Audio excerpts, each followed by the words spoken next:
بسم الله الرحمن الرحيم قل يا أيها الكافرون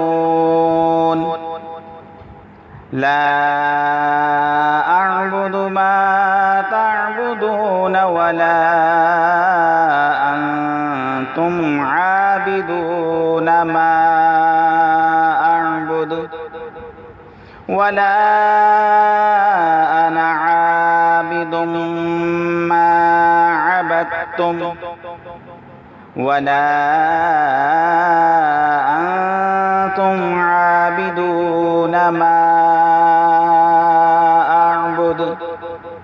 لكم دينكم ولي دين